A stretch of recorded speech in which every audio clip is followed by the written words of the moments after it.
Before we start, I'd like to play a little video by Focusrite.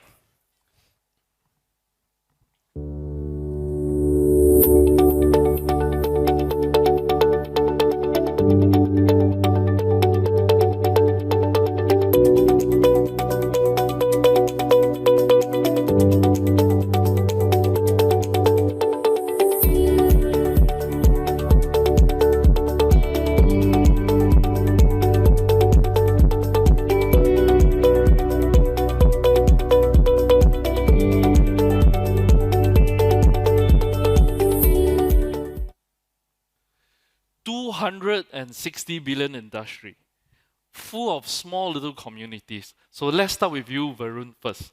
You founded Headout in 2014.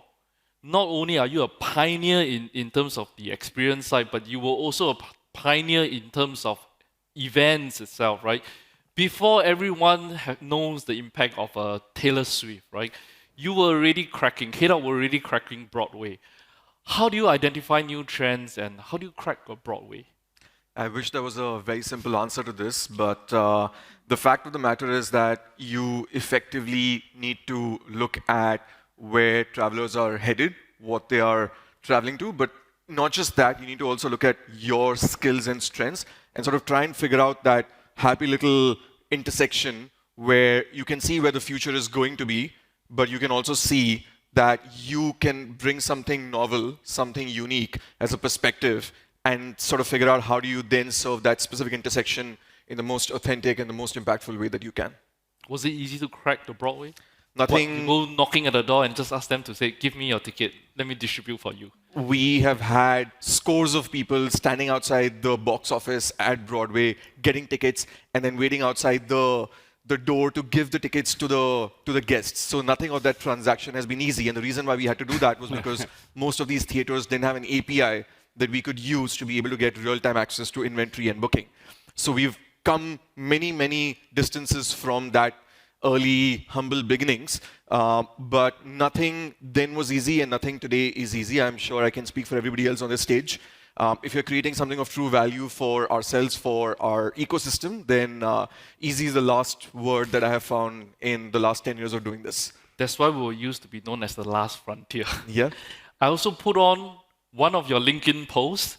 Headout's revenue, not GBV, crossed 130 million, a record last year. Congrats. Thank you. And quoting Bloomberg itself, Klook is going on the IPO. Are you guys going on the IPO as well? So if I have to drive an analogy, the way I look at an IPO, we're in a long-term relationship with it. We are engaged. We have sort of got the ring on, but we are in no hurry to have a specific date for the marriage. Time will tell. But in all honesty, we're there from a scale and from a readiness perspective as a company to be able to do it. Of course, there are lots of other considerations to take into place. We don't have any specific urgency within Headout to sort of want to go list, but we're at a stage where if we wanted to, we could pull the trigger and get the process going. So you let Klook go first and you're watching? we would rather... One of the things about being happily married is that you don't look at somebody else's wife and comment on it. But if I had to, then I think it's a good thing that they are IPOing. I think it would be good market validation to see what the larger ecosystem responds to. And we can, of course, learn from that. So I'm happy for them to be ahead in the line. So finally, you are seeing something eye with Klook. Yeah. So Jacinta, we go next to you. I mean, very determined to find out all the hidden gems, refusing to list Disneyland and Universal Studios on your website, right? So how has it been? How do you uncover all these hidden gems and how do you make sure that the quality is there? So we started Seek Sophie to solve our own problem as travelers, right? And as a traveler, I never had a problem with booking Universal Studios or Disneyland. Like, I know where their website is and I can find it. But as a traveler, what I have problems with is trying to find out places that are not tourist traps, because the last thing you want to do on your holiday is go somewhere that's swamped with tourists. And the other thing that we have a lot of trouble with is booking the more complex multi-day adventures. And so that's why we started Seek Sophie, to address the problem that we had ourselves. And for those kind of experiences, quality is a really important point, which is what you mentioned. So we actually, I think we're the only marketplace that does this. We actually go on the ground, we test out the experiences ourselves, we interview the partners to make sure that they're ethical, they're sustainable, the quality of the experiences are good, and something that we would actually want to spend our own holidays doing. And so, as an example of the level of detail we go to, me and my co-founder were both, solo female travelers. So for us, we know that safety is really important. And a lot of the times, you can't really get that good. You can't trust all the reviews online because a lot of times people either leave reviews if it's a really terrible experience or if they've been asked to do it. So we went to my co-founder went on the ground to interview and try out one of the partners. It was a snorkeling partner. This partner had straight 5-star reviews. So we thought, okay, it's a good partner. And after snorkeling, what happened was she went to shower, and the host accidentally walked in the shower on her. Oh. So it's these kind of things that you're like, okay, it's good that we tried the experience. That host will never be on our platform, even though it's someone that is, straight 5-star reviews. So we take the quality of the experiences very seriously, and I think guests resonate with that. So some people repeat on our platform like 20 or 30 times, which as in travel, that's remarkable because they really trust our quality. They come back to us over and over again because they know that what we find are really the best things out there. I look at your website and really a very interesting stuff. And we spoke, you've been supporting a lot of communities and that's pretty inspirational. You want to share more about how Six Sophie really support the local communities?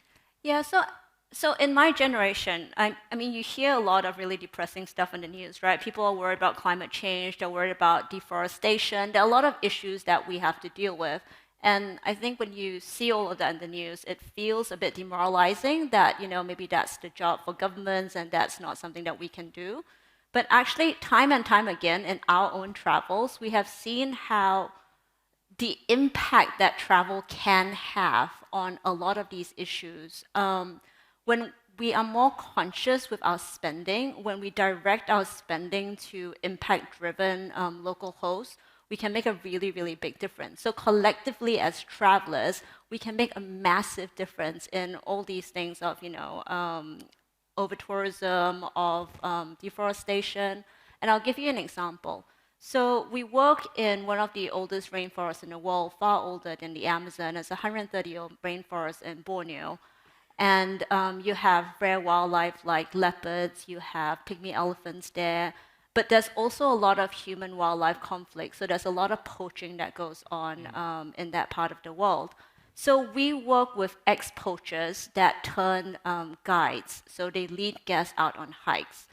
And what this means is that when one person who used to be a poacher turns tourist guide, they'll actually tell the rest of the community, they'll tell their uncles, they'll tell their dads, hey, can you please stop poaching because this is my livelihood here. And slowly, bit by bit, the entire community stops poaching because they turn to tourism. And that's an amazing example of how tourism actually supports a lot of our wildlife and our planet. And for travelers, it's a win-win scenario because when you go out with one of these guys, they can smell the air and they can tell you exactly what animal is there. It's like a life-changing experience when you go on a hike with these guys. And just by being there, just by using your travel spending to support these guys, you're saving the rainforest, you're protecting the wildlife. So that's why for us it's really important to find these local guides that are really making an impact in their local communities and then using our travel spending to support them. That's why we are all in this industry. I mean, we all believe that travel is able to do good, right? So looking at community from the other part, that's really unusual. Tushar, TourHero, you founded Voyaging and then you sold it to Rakuten, but deep inside you still very passionate about travel. Tell us more about the business model. How do you form community to go on a travel? That's very unusual. First of all, thanks for having me, CC, Sihun, and the entire WiT team. So I think we live in the loneliest generation we ever have in the history of the world. We're a society of humans that sits next to each other, scrolling Instagram, liking, instead of really catching up and meeting up like in person. TikTok earlier. Yeah. And I call this generation ghost. To me, the antidote isn't another app. It's actually getting together in person. It's anything from a run club to yoga yoga on the beach, to dinner parties. And I actually think the next trillion-dollar platforms are going to be the ones that power this community in real life. It's not going to be synthetic friendships like others are working on. It's going to be those that figure this out. The question has always been how. We spent a lot of time discovering this, but it turns out the core law of belonging is actually pretty simple. It's that people follow people. And every powerful experience starts with a really passionate person. We call them human magnets because we think their vibe draws you in. Imagine if it was easy to turn any community into a real-world travel experience. One in which you spend 3 days exploring a place together instead of 3 months spent working on coffee catch-ups. And that's what we're really working on. It could be any community from an astrology lover to something like Asangi yogis to even fantasy book club lovers who really appreciate dragons out there. And so we think of TourHero as the first AI-native platform that turns community intent into instantly bookable real-world travel experiences. And each of those experiences are led by this passionate human, the human magnet out there, whose vibe drew you in. And that creates this really beautiful effect out there because we believe the future of belonging isn't alone, it's actually together. I got a question. Does your tour hero get to travel for free? They do, and the average tour hero actually earns 6.5K from a 7-day trip. So they're earning, on average, 1K a day. So they get to go on free, Yeah. and they get paid. Yes. Please sign up. Please be a tour hero. Sign up. Especially the students here. If you want to see the world, please be a tour hero. But it is interesting that we've been talking about communities and also driving into secondary cities. But I think the principle about driving traffic into secondary cities is first you've got to create some things to do in that cities before we could actually drive the traffic there itself, right? So we go to another lens. From an operator point of view, you are a mega attraction in Sentosa, full of activities. You have the evil things like Universal Studios, and you got a beautiful luge, which is more off the track, and you have your own tours as well. So, Addison, what do you want these guys to help you in creating? Okay, I think these guys are very important. I'm listening intently because I think you are definitely a touch point over to the customer. And we work very closely with travel stakeholders like yourself to get information in order to improve the experiences. So, with insights like that, we can do something different. So, for example, we just had a session with the tenants on the island. And because there's been a rise in terms of, as you mentioned, Instagram-worthy, daka sort of pictures. So I think there was homework given to the different tenants as well to find that truly picture shot that when people come on, they get to take it, they get to feature it. And of course, travel stakeholders like yourself then can use that particular travel shot as well to amplify the message. But we've seen a lot of changes as well in the consumer behavior.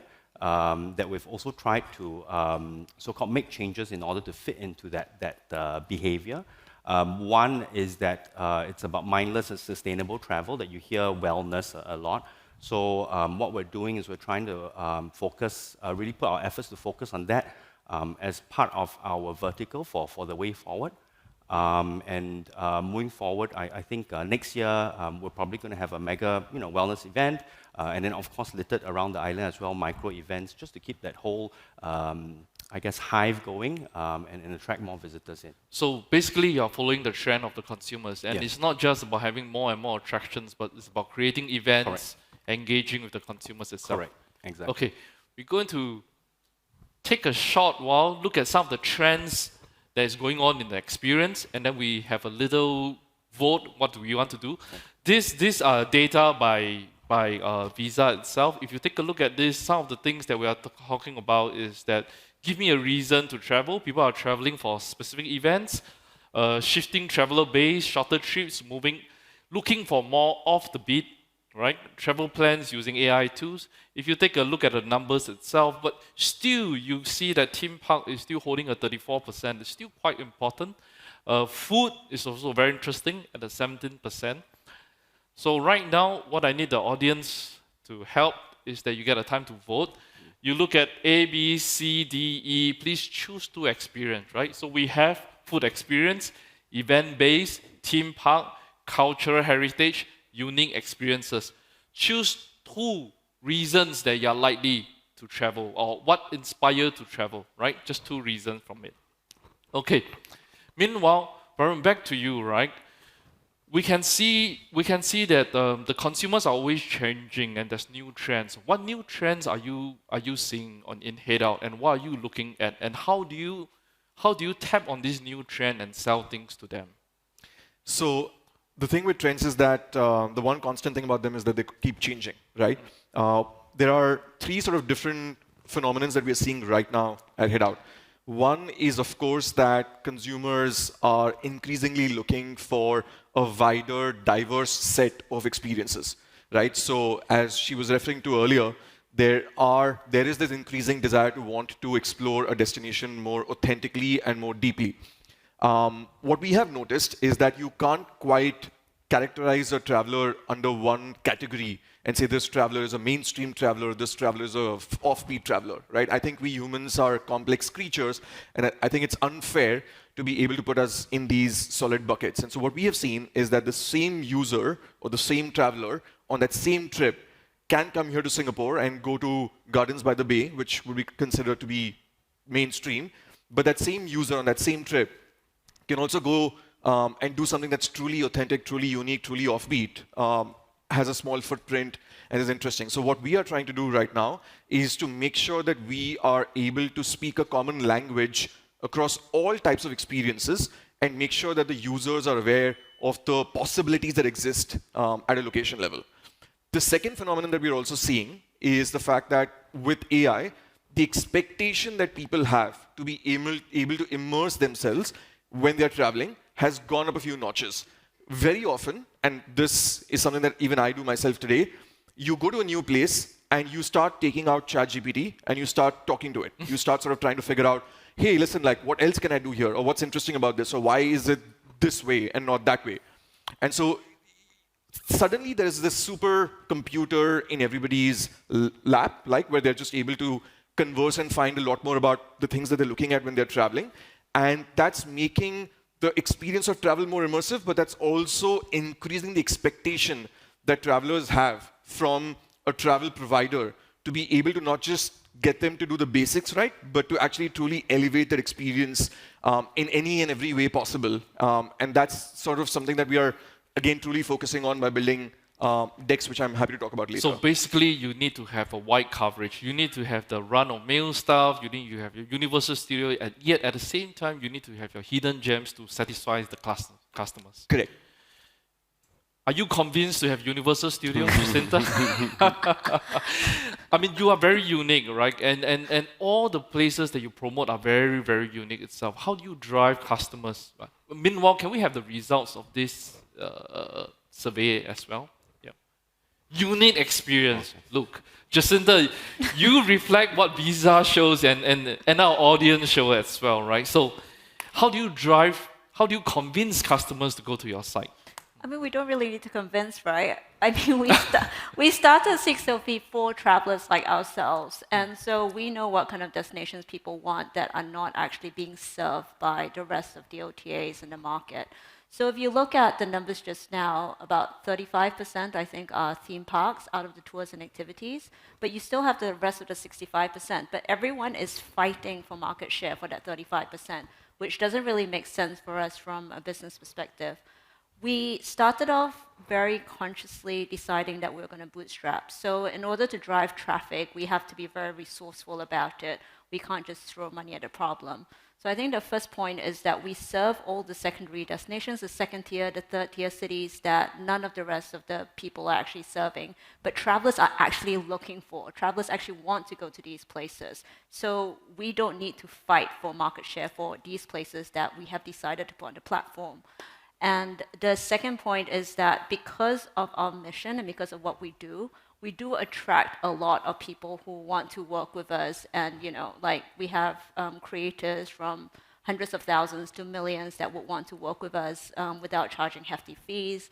We've got huge brands like Leica who want to work with us, and Sony. And So from a brand perspective, I think we do really punch above our weight, and they want to have exclusive experiences with us. So that really helps a lot in driving awareness of our platform and getting like-minded people.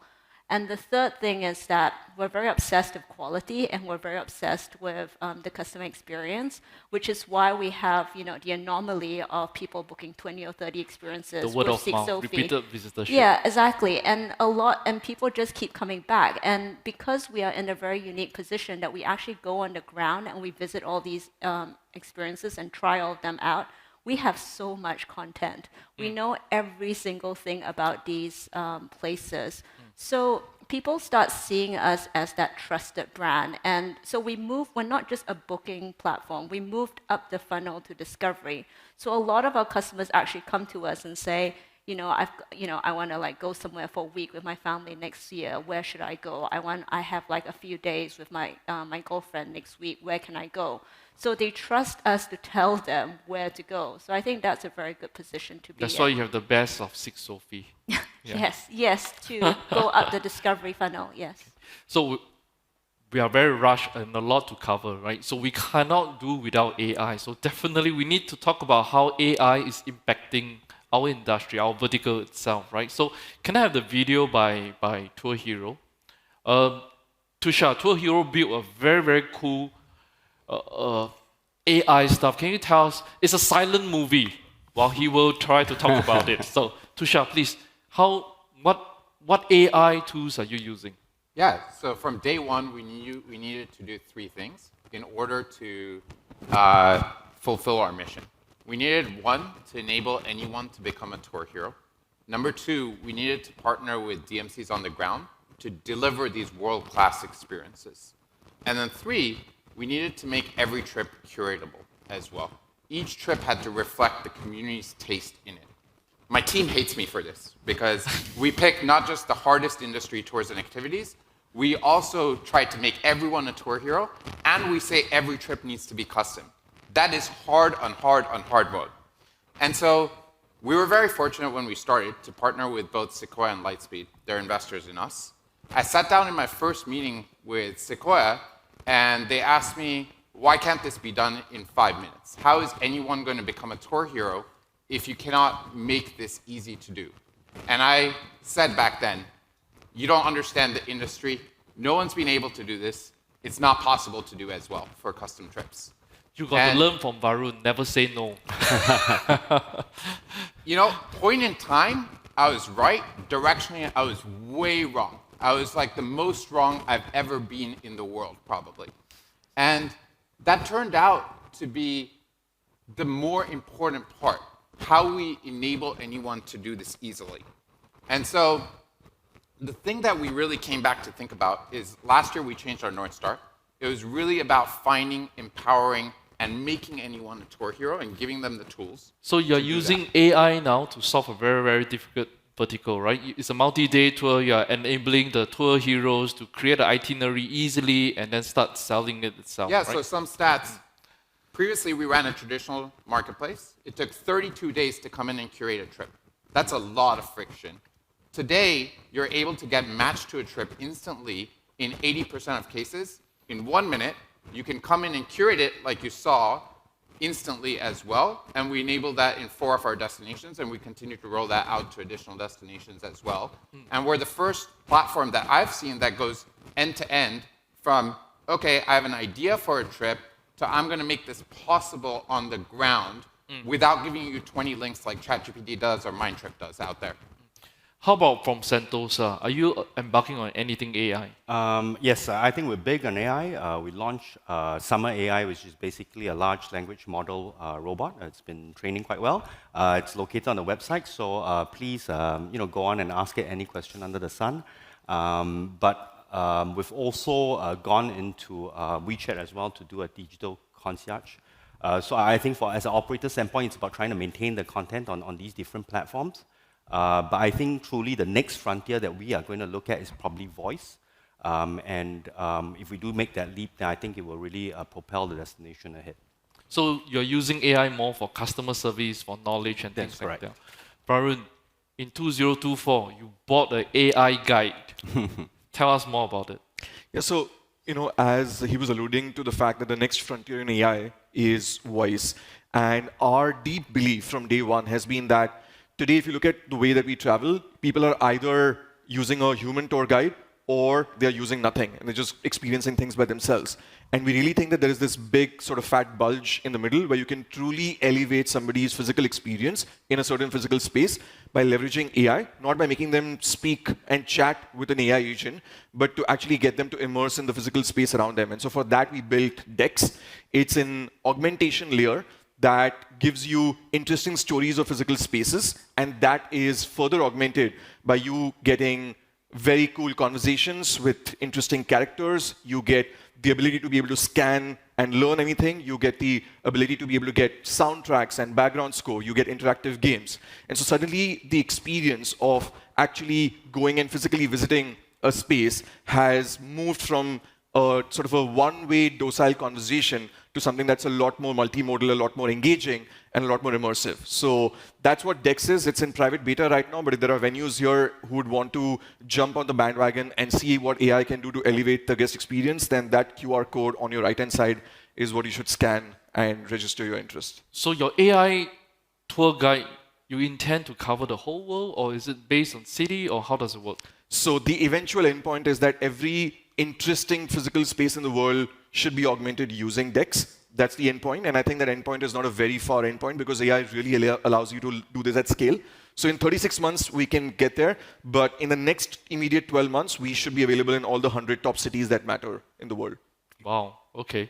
Are you charging for it? So if you book on Headout, then you don't pay for it, but if you use the experience from anywhere else, then potentially we will charge for it. Okay, okay. Sentosa, maybe you can also tap on We this. will. It's going to be conversation after this. Do you charge the operators? No, we don't charge the operators at all. Oh, the operators out here, you can get a free AI tour guide from Headout, but customers from Headout only can use. So that's the other question mark. Okay, time is running out. I'm going to do 2 games very, very fast. I'm not going to use AI because everybody's going to choose AI, right? I'm going to give you 4 words and you choose a word that you think is the most important in the next 20 years, right? The first word is personalization. The second word is hidden gems. Third word is secondary cities. The fourth word is customer service. Choose one. Customer service. Customer It's service. the evergreen word. Customer service. Wow. You know I have to pick personalization. Personalization. And for me, I follow him. Personalization is where we're going to go. Nobody choose hidden gems or secondary cities. But that's part of personalization, Exactly. right? Like that's what it means to be everyone. Some people will want hidden gems. Some people will want Universal Studios. Right. Back to Varun's point. You serve customers wherever they want them. So if you're serving customers, if they want hidden gems, that's what Yeah. you give them. Yeah. How come I feel that all 4 of you is against me? Okay, last question, right? Imagine 20 years from now, what will be the coolest offering you will have on your platform? Ladies first. Jacinta, what is the coolest thing is going to have on your platform in 2045?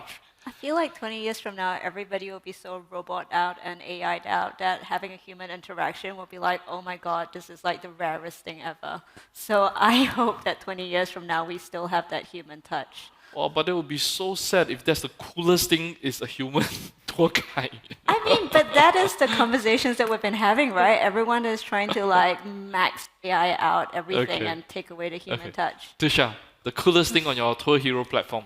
Look, I think we already see really cool things on the platform. So I'm continuing to see that. Like, there's an astrophotographer's trip in the Atacama Desert that I really want to go on. 20 years down the road, it's the same old, nothing cool about it. I don't think that's the same old, same old. I think people will continue to personalize it the way that they want. Okay. Yeah. Addison, something Trip more... to the moon. Trip to the moon, okay. Addison, something more cool on Sentosa Okay, I'll in 20 be years' time. I'll be corny. So, other than the, I guess, new attractions and new hotel offerings that we'll probably have on the island, I think at that particular period, we'll probably have a cooler Sentosa, with all the efforts that we're putting in, and hopefully it'll make people slow down and be a little bit mindful of their travel. Oh, it's all like Back to the Future kind of stuff in 20 years' time. Varun, last one, quick one. 20 years from now, you're on Mars and you get an AI tour by Headout. That's what we are talking about. Okay. Round of applause for my panelists here. Thank you. Thank you.